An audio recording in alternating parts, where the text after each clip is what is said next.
And no Siggraph, no Maxon thing would be complete without interviewing the man behind Grayscale Gorilla, Mr. Nick Campbell. Come on. How you doing? Well, good, man. How's Siggraph?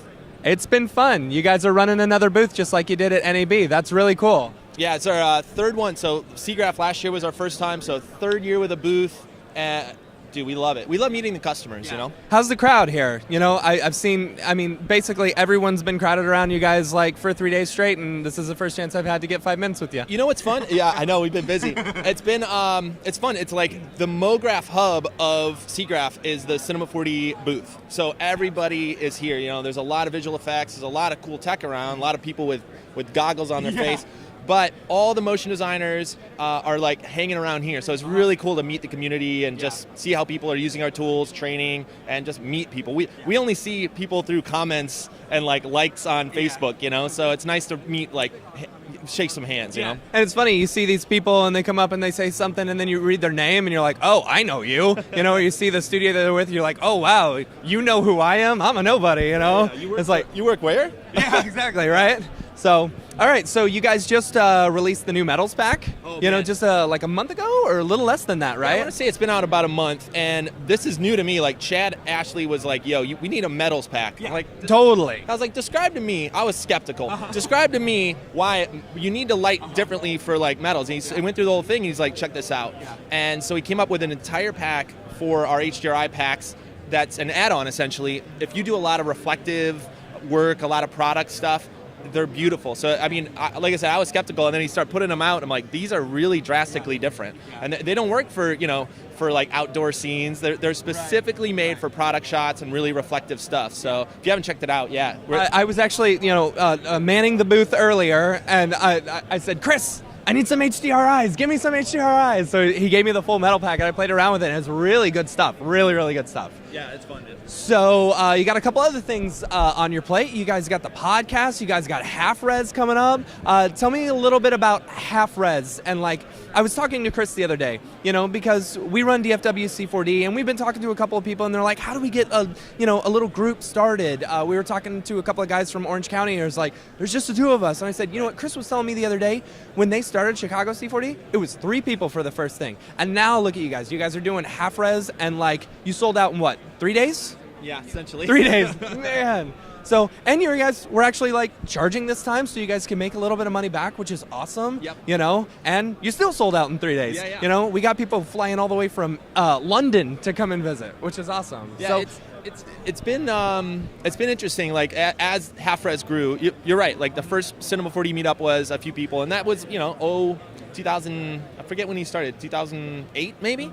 And of course, everything's been growing since then. And Half Res, we've been doing this is our 6th Half Res, and as it grows too, we're like, well, let's charge, not necessarily to put money in our pockets, but to make the show better. We're able now to fly people in and pay for their paying hotel, rather than like ask for charity. So, we've done that once or twice, and that gets expensive. So the whole community, like you mentioned the podcast, you mentioned like user meetups. Just reminds me, if anybody wants to start their own user meetup, we have a couple interviews on our website with Chicago C4D, which is Chris and Jack from Chicago, but also our buddy Brad Chmielewski, who runs the kind of motion design, After Effects, general motion design meetup in Chicago. And they talk about how they got started, how they started with a couple people, and it grew and it grew. So if you're interested in starting your own meetup in whatever part of the world, make sure you watch those. And as far as the podcast, man, we've heard more. Okay, first thing is metals.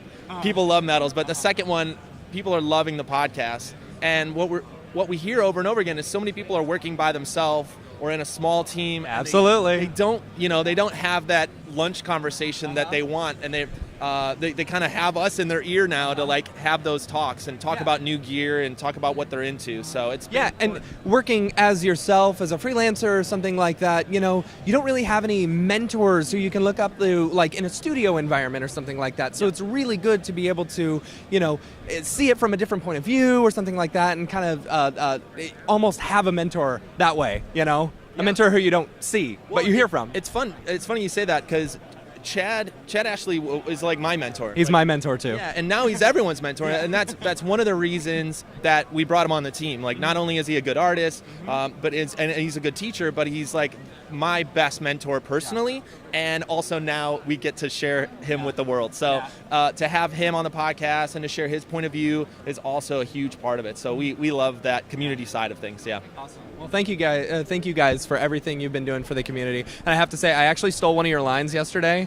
I was interviewing one of the German core developers, and I said, "So if you hate something, this is the guy. But also if you love it, this is the guy." Stole your line from NAB. Sorry, but well, I think it's important.